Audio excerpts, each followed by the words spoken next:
जय श्री राम दोस्तों, आज के वीडियो के अंदर आप लोगों को बताया जाएगा कि किस प्रकार से राजा जनक द्वारा धनुष यज्ञ किया गया और श्री राम भी उस दिन इस यज्ञ में शामिल हुए। तो दोस्तों, वीडियो को पूरा जरूर देखकर साथ ही चैनल को सब्सक्राइब करना ना भूले।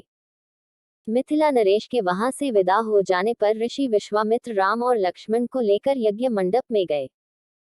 यज्ञ मंडप को अत्यंत सुरुचि के साथ सजाया गया था। उस भव्य मंडप को देखकर लगता था मानो वह देवराज इंद्र का दरबार हो। देश देशांतर के राजा महाराजाओं के बैठने की अति सुंदर व्यवस्था की गई थी।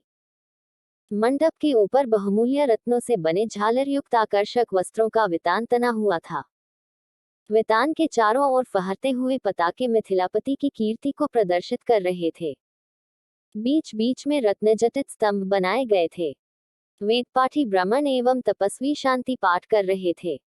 देदीप्यमान वस्त्राभूषणों को धारण किए राजकुमार अपने अपने आसनों पर विराजमान थे। ऐसा लग रहा था मानो सैकड़ों इंद्र अपने वैभव और सौंदर्य का प्रदर्शन करने के लिए महाराज जनक की यज्ञ भूमि में एकत्रित हुए हों। इस सौंदर्य का अवलोकन करने के लिए जनकपुर की लावण्यमयी रमणियां अपने घरों के झरोखों से झांक रही थी। गर्जन तर्जन करते हुए पिनाक को इस मनोमुग्धकारी वातावरण में यज्ञ भूमि में लाया गया। सभी की उत्सुक दृष्टि उसी ओर घूम गई। सहस्त्रों व्यक्ति उस धनुष को एक विशाल गाड़ी में धीरे धीरे खींच रहे थे। उस विशालकाय वज्र के समान धनुष को देखकर बड़े बड़े बलवानों का धैर्य छूटने लगा और पसीना आने लगा। पिनाक को यथास्थान पर स्थापित कर दिया गया। राजा जनक के ज्येष्ठ पुत्र सीता एवं उनकी सहेलियों को साथ लेकर धनुष के पास आए और बोले, हे संपूर्ण संसार के राजाओं और राजकुमारों, महाराज जनक ने प्रतिज्ञा की है कि जो कोई भी महादेव जी के इस पिनाक नामक धनुष की प्रत्यंचा को चढ़ाएगा उसके साथ मिथिलापति महाराज जनक अपनी राजकुमारी सीता का विवाह कर देंगे। राजा जनक की इस प्रतिज्ञा को सुनकर राजा और राजकुमार बारी बारी से उस धनुष पर प्रत्यंचा चढ़ाने के लिए आए, किंतु भरपूर प्रयास करके भी उस पर प्रत्यंचा चढ़ाना तो दूर, उसे हिला भी न सके। अंत में वे लज्जित हो सिर झुकाकर तथा श्रीहीन होकर इस प्रकार अपने अपने आसनों पर लौट गए जैसे कि नागराज अपनी मणि गंवाकर लौट आते हैं। इस प्रकार एक एक करके सब राजाओं और राजकुमारों को विफल मनोरथ होकर लौटता देख महाराज जनक को बहुत दुख हुआ। उन्होंने बड़ी निराशा के साथ मर्मभेदी स्वर में कहा, संपूर्ण संसार के विख्यात शक्तिशाली योद्धा यहाँ विद्यमान हैं, किंतु बड़े दुख की बात है कि उनमें से कोई भी पिनाक पर प्रत्यंचा नहीं चढ़ा सका। उनकी इस असफलता को देखकर ऐसा प्रतीत होता है कि पृथ्वी शूरवीर क्षत्रियों से खाली हो गई है। यदि मुझे पहले से ज्ञात होता कि अब इस संसार में वास्तव में कोई क्षत्रिय योद्धा नहीं रहा है तो मैं न तो धनुष यज्ञ का अनुष्ठान करता और न ऐसी प्रतिज्ञा करता। लगता है कि मेरी पुत्री सीता आयु पर्यंत कुंवारी रहेगी।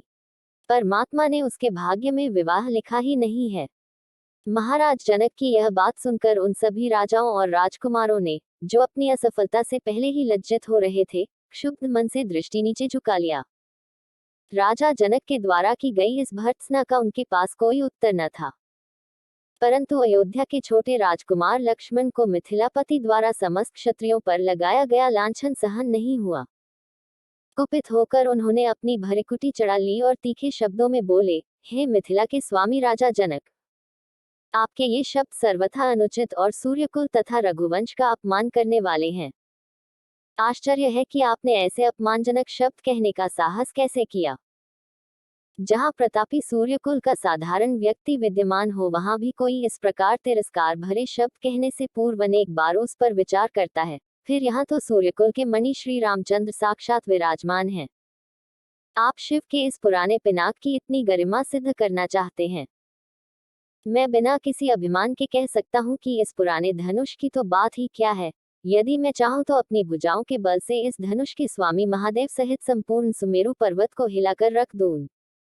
इस विशाल पृथ्वी को अभी इसी समय रसातल में पहुंचा दूं। ऐसा कहते हुए लक्ष्मण के नेत्र क्रोध से लाल हो गए, उनकी भुजाएं फड़कने लगी और उनका संपूर्ण शरीर क्रोध की ज्वाला के कारण थर थर कांपने लगा। दोस्तों कैसा लगा आज आप लोगों को हमारा वीडियो। आशा करते हैं आप सभी लोगों को पसंद आया होगा। पसंद आया तो हमारे चैनल को सब्सक्राइब करना ना भूले। साथ ही ऐसे इंटरेस्टिंग वीडियो देखने के लिए और अपने धर्म और सनातन के बारे में अधिक से अधिक जानकारी प्राप्त करने के लिए हमारे चैनल को सब्सक्राइब जरूर करें और चैनल पर नहीं हो तो बेल आइकन को दबाना ना भूले।